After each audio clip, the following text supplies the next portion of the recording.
AKP'nin raporu da basına düştü. 63 sayfa, aşağı yukarı 15 başlıktan oluşuyor. İlk bölümlerinde daha çok AKP olarak ne yaptık, ne ettik, iktidara gelmeden önce biraz tabiri caizse yıkama yağlama girişi var. Akabinde de konuya ilişkin olarak değerlendirmeler var. Sorunun çözümüne dair sundukları perspektiflerde de kendilerini sürecin başlatıcısıymış ve sürecin de esas sahibiymiş gibi kodlayan bir yaklaşım gözüküyor. Sen de bakmışsındır.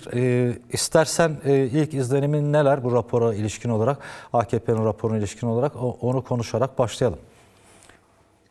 Yani AKP'nin raporu elbette yetersiz bir rapor. Yani Kürt sorunun çözümü noktasındaki bir büyük derin 100 yıllık bir sorunun çözümüne dair güçlü bir alternatif sunmuyor. Bu noktada eksik olduğunu söyleyebiliriz. Yani doğrudan hem karar verici ve doğrudan aslında sürecin yürütücüleri olarak konumlanan bir partinin böyle zayıf bir rapor sunması kamuoyu da beklense de gerçekçi değil. Yani bunun baştan altını çizelim. Yani sonuçta AKP'nin iktidar partisi ve bu süreci belki de yasal olarak ya da mecliste atılacak adımlar ya da komisyonda bu raporun hazırlanmasında en fazla gücü olan, yani sayısal olarak gücü olan partidir. Bu noktada daha güçlü bir rapor, Kürt sorunun çözümü, kamuoyunun beklentiyi, halkların beklentisini karşılayacak bir rapor bekleniyordu. Yani temel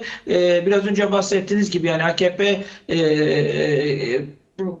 parti programında olan maddeleri ya da neler yaptığı üzerinde bir rapor hazırlamış ve doğrudan sorunun o çözümünden uzaklaşıp günlük normal rutin siyaset maddeleriyle yetinmiş. Yani aslında bir yandan DEM Parti ya da diyelim sürecin geçişi için bir yasal güvence, barış yasası, entegrasyon dediğimiz o yasa, umut ilkesi, yine ana dilde eğitim, yani bu noktalarda tek bir söz söylememiş olması sıkıntılı. Diğer maddeler CHP ya da diğer partilerin önerilerini de biraz önce bahsettiğinizi geçtiniz yani dosyada. Yani böyle günlük Türkiye'deki rutin sorunları, yargısal krizi, yargısal sorunu çözecek maddeleri genelde raporlarda görüyoruz. AKP'nin de bunun çok ötesine gitmediğini söyleyebiliriz AKP raporunun üzerinde. Peki benim dikkatimi çekti bu 15 başlık altındaki bölümlerden birisi 7 numaralı başlıkta ilkesel eşitlik, tespit ve teyit mekanizması diye bir başlık var. Mesela burada diyor ki işte tırnak içerisinde söylüyorum tabii, terör örgütünün silah bırakmasının, kendisini tasfiye ettiğinin, varlığının sona erdirilmesinin devlet tarafından tespit ve teyit edilmesi sürecin en önemli noktasıdır. Bu an sadece sahada bir fiil değişikliğin kaydı değil, aynı zamanda hukuki işlemler için bir başlangıçtır. Bu tespit ve teyit olmadan hiçbir ileri aşamaya geçilmemelidir vurgusu var. Yani burada bir şart koşma var, alver olmayacak bu görüşmeler diyen bir yaklaşım vardı başlangıçta. Ama bu 7. başlığın altındaki girişteki ilk paragrafta bu ifadeler yer alıyor. Bu ifadelerle bu yaklaşımda bu sorunun çözümünde ilerleme sağlanabilir mi? Ne düşünüyorsun bir gazeteci olarak? Kesinlikle dediklerinize katılıyorum. Yani bir hani derler ya, bin dereden su getirmek için yani uğraşıyor ve AKP bu noktada kesinlikle bunun yani bir şarta bağlıyor. Bu olursa, şu olursa, bu olursa, bu adım atılırsa böyle yani asıl şeyin konunun asıl temel meselenin etrafından dönerek ya da hatta etrafından uzaklaşarak yaklaşmaya çalışıyor. Yani işte aylarca konuşuldu komisyon kurulma sürecinde, komisyonun İmralı'ya gitme sürecinde ya da komisyonun bu sürecin tartışma sürecinde sürekli işte PKK kendi feshetsin, PKK kendi feshetsin, PKK silah bıraksın, PKK silah yapsın, PKK geri çekilsin. Yani bu sürekli sonu gelmeyen tartışmalar ve sonu gelmeyen şartlarla bir çözüm arayışı bu, ama bu çözüm arayışından da çok öte bir şey. Yani hani bunu yaparsa, silah bırakırsa, giderse, tespit edersek, peki ama bu rapor yazdığımız çok kısa bir süre içerisinde yazılması, bu adımların atılması, meclise bu yasaların gelmesi gerekiyor. Yani bu bahsedilen bütün şartların ancak oluştuktan sonra yasal zeminlerin atılması demek süreci aslında sürece karşı bir duruş demektir. Yani bu sürecin bir sonuca erdirmek, bir sonuca kavuşturmak niyetinden çok uzaktır. Yani tamamen daha yani bu noktada Kürt Özgürlük Hareketi bu noktada illa karşılıklı bir adım bekleniyorsa da bunun ötesine geçildi. Yani PKK gibi bir hareket kendi feshettiğine dair 6-7 Mayıs'ta bir açıklama yaptı. Sonrasında silahlar yakıldı. Sonrasında geri çekilme, Türkiye'den tamamen silahlı güçlerin geri çekildiği yönünde açıklamalar oldu ve bütün Kürt Halk Önderi Abdullah Öcalan defalarca sürecin akameti ve sürecin sonuca ulaşması için çağrılar yaptı, açıklamalar yaptı ve bütün bu çağrılar, bu adımlar sürecin başarıya ulaşabilmesi için, adımların atılması için salt bir pazarlık, salt karşı bir adım, karşılıklı adımların ötesinde iyi niyet göstergesi olarak zaten çokça adım atıldı. Bu noktada halen AKP ya da devlet ya da bu söylemlerde bulunanlar, iktidar partisi şunu da yaparsa o zaman düşünürüz ya da şunu yapmazsa o zaman hiçbir hukuki adım atılmıyor demek çok sıkıntılı bir durum ve kesinlikle çözüme hizmet etmeyen, ya bu adımlar atılmadan örneğin geçiş yasaları çıkarmadan silah bırakan gerillalar nasıl diyelim Türkiye'ye gelecek? Yani normal hepimiz bir gazeteci olarak halen örgüt üyesi olarak her gün yargılanıyoruz, mahkemede yapıyoruz. Düşünün yıllardır dağda olan, yani bu anlamda yıllardır mücadele eden bir bireyin Türkiye'ye hiçbir yasal güvence olmadan ya da hiçbir hukuki zemin altyapısı oluşmadan bu insanlar nasıl geri gelecek? Entegrasyon yasaları geçmeden yani hukuki zemin sağlanmadan bunlar nasıl olacak o zaman? Yani burada şöyle bir başlıkta ele alınmış. 12. başlıkta hukuki düzlem, müstakil ve geçici kanun diyor. Bugün gelinen aşamada ilk olarak terör örgütünün kendisini feshetmesi ve silahların imhası ve yakılması dahil olmak üzere devletin ilgili kurumların yapacağı tespit ve teyit mekanizması sonrası burada da yine aynı vurgu var.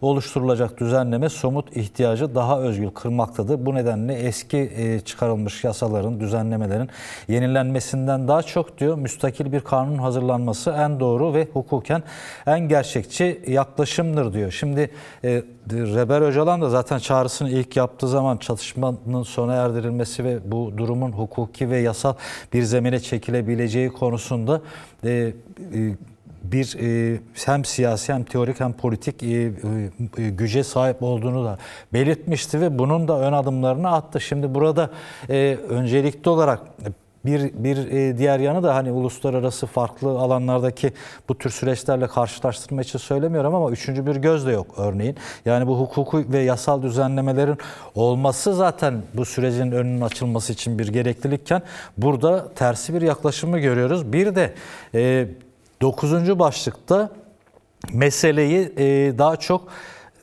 yani Türkiye sınırlarının da dışına çıkaran bir yaklaşımı görüyoruz. Suriye, Irak hatta tüm Orta Doğu hattına yayılan yani Yemen'e kadar uzatılan bir çerçeve içerisinde de bakıldığı da gözüküyor. Ben hatta buradan kısa bir bölümü aktarayım. Mezopotamya Haber Ajansı'nda özet geçmişti.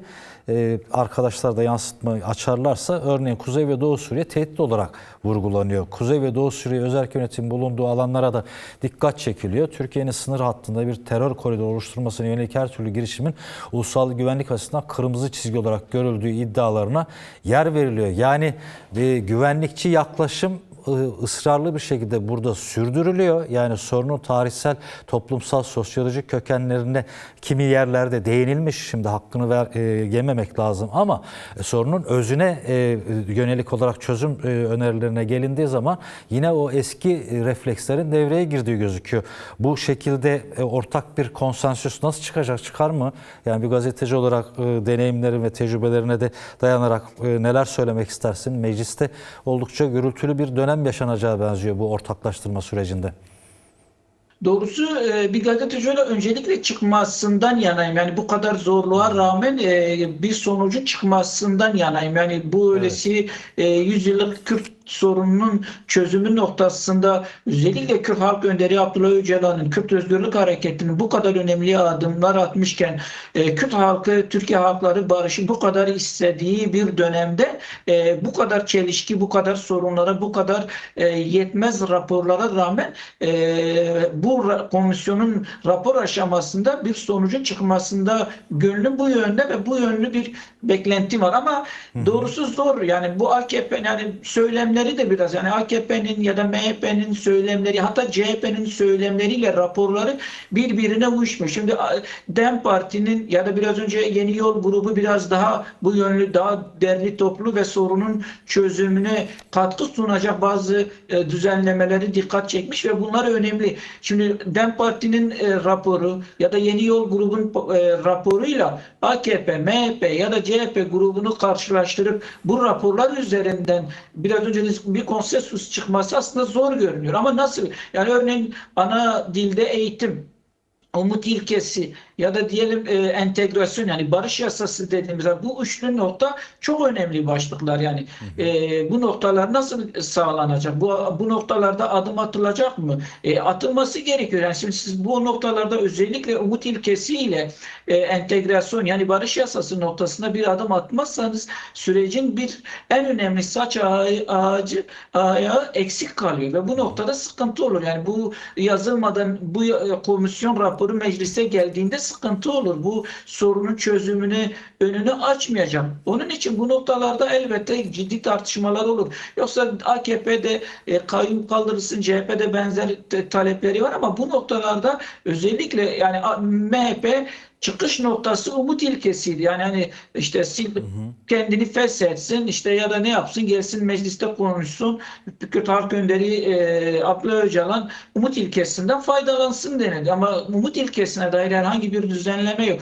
Ama şunu da şöyle yine diyorum biraz önce temenni olarak umut ediyorum. Şimdi umut ilkesine dair doğrudan bir düzenleme yok ve komisyonun raporu yazma aşamasında şöyle bir yola gidilecek mi? Çünkü umut ilkesi salt Kürt Halk Önderi Abdullah Öcalan'a özgü düzenlenecek bir düzenlemenin ötesinde bir düzenleme. Yani AHİM'in bu yönlü kararı da var öyle bakarsanız. Yani o zaman bu yönlü de bakmak lazım. Yani raporda böyle bir çözüm de aranılabilir. Yani Avrupa İnsan Hakları Mahkemesi Türkiye'yi bu noktada mahkum etmiş. Hem Kürt Halk Önderi Abdullah Öcalan hem Civan Boltan noktasında diğer tutsaklar noktasında bunun uygulanması noktasında bir karar var. Bunun da uygulanması o zaman böylesi bir çözüm de aranılabilir. Yine ana dilde eğitim ve entegrasyon yasası yani barış yasası en önemli konuların başına geliyor. Elbette partiler arası ciddi bir tartışmanın olacağı görülüyor. Ama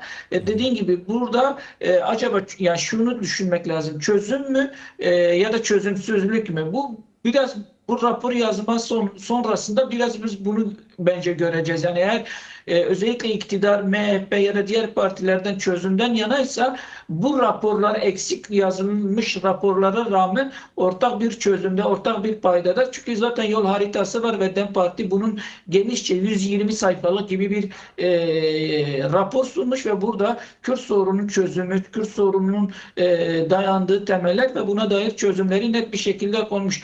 İlla salt bir partinin maddelerinden ziyade belki sorunun tamamen çözümü noktasında bazı düzenlemeler, bazı ortak fikir birliği sağlanır ve bu noktada meclise bir rapor sunur. Aksi takdirde barış yasası olmadan yani entegrasyon dediğimiz bu yasalar olmadan, ana dilde eğitime dair bir şey olmadan, umut ilkesine dair böylesi düzenleme olmadan süreci bir özel bir yasayla güvence altına alacak bir düzenleme olmadan meclise sunacak raporun kesinlikle eksik alacağını söyleyebiliriz. Yani salt işte AYM kararları uygulansın, kayyum kararı kaldırılsın, işte bazı infaz düzenlemeleri, kısmi infaz düzenlemeleri düzeltilsin ya da CMK bazı maddeleri düzelsin. Bunlar da elbette Türkiye'nin demokratikleşmesi, ifade ve düşünce düşünce ve ifade özgürlüğü noktasında önemli düzenlemelerdir. Ama temel ifade ettiğimiz 100 yıllık bir sorunu, Kürt sorunu gibi çok Türkiye'nin yıllardır önünde duran ve çözüm bekleyen bir soruna çözüm getirmeyeceğini net bir şekilde söyleyebiliriz. Onun için umut ediyoruz ki bu noktada bu raporlar tamamen raporlar göz önünde bulundurur ve ortak bir fikir birliğiyle Kürt sorunun çözümüne dair odaklanmak, çözümsüzlüğünü, acısını yıllardır, 100 yıldır Türkiye halkları bu noktada çokça acı çekildi. Şimdi barışın konuşulduğu, sürecin konuşulduğu böylesi bir dönemde bundan tekrar uzaklaşmama, yani böylesi güçlü bir raporun çıkıp meclisten sonra da bu yasallaşma sürecine gidilmesidir yani. Temenni bu. Zorlukları var ama dediğin gibi temenni biraz bu zorluklara rağmen Kürt Halk Önderi Abdullah Öcalan'ın da sürekli vurguladığı, hani elbette bu zorlu süreçte zorun üzerine gitmek ve bu noktada reddetmek, hayır görmek, değersiz görmekten ziyade değerli görmek ve bunun üzerinde çözüme kavuşturmak. Ne kadar çözüm odaklı yaklaşılırsa belki böylesi bir sonuç alınabilir. Komisyondaki temel beklenti de biraz bu yönlü yani. Ve sadece meclis çatısı altında değil, meydanlarda, alanlarda toplumsal örgütlülüğü büyütmek gerek. Aziz, çok teşekkür ederiz. Eklemek istediğim başka bir sözün varsa onu da alalım. Yoksa diğer konuya Yok, sağ olun. Esat, sizin dediğiniz gibi bu noktada da çalışmalar elbette bunun da ötesinde toplumsal olarak da barışa entegre olmak, barışa hazırlanmak ve bu noktada örgütlenmek, halk buluşmaları var. Bu noktada da güçlü geçiyor. Bunu daha da güçlü sürdürmek, yani AKP'nin ya da CHP'nin ya da MHP'nin raporunun yetersiz olmasıyla süreci böyle dar bir alana sığdırmamak, süreci çözüme dair, barışa dair, toplumsallaşma, güçlü bir alana yaymak gerekir ve bu talebi daha güçlü getirmek gerektiğini düşünüyorum. O eklemek istediğim farklı bir şey yok.